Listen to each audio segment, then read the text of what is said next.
अल्लाह का शुक्र है, आज हमारा मुतालबा तस्लीम कर लिया गया। हमने अपना मुकदमा जीत लिया है। जो कुछ कहा था वो साबित किया। MQM रहनुमा खालिद मकबूल सिद्दीकी का नई मरदमशुमारी की मंजूरी पर रद्द-ए-अमल सामने आ गया। मीडिया से गुफ्तगू में कहा, हुकूमत को मानना पड़ा कि इलेक्शन नई मरदमशुमारी पर हो।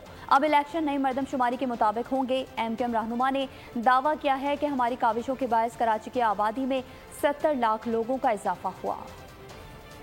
अल्लाह का शुक्र है कि आज हमारा ये मुतालबा तस्लीम कर लिया गया कि फौरी तौर पर नई मरदमशुमारी को का ऐलान किया जाए ताकि इंतखाबात वक्त पे हो सके। जो सिंध के शहरी इलाकों की आबादी पर डंडा मारा गया था, जो चोरी और डकैती की गई थी, हमने उसके सबूत पाकिस्तान की हुकूमत, मुमलिकत और रियासत को बड़ी वजाहत के साथ, बड़े दलील के साथ पेश की। आज एक और कामयाबी ये मिली है कि हुकूमत को ये तस्लीम करना पड़ा है पाकिस्तान में नए इंतखाबात नई मरदमशुमारी की बुनियाद पर कराए। 8 अप्रैल को कराची की आबादी तकरीबन 1 करोड़ 35 लाख दिखाई गई थी, और अगर आज 2 करोड़ 5 लाख है तो 70 लाख अफराद का इजाफा हमारी तारीख का अमीर।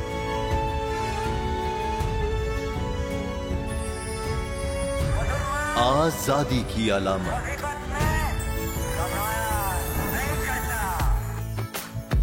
हुस्न का आईनादार,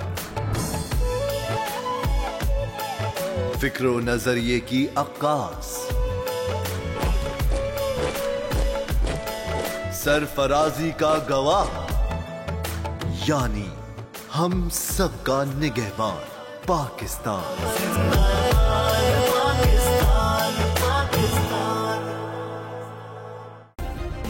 सब्सक्राइब करें और बेल दबाएं ताकि कोई खबर रह न जाए।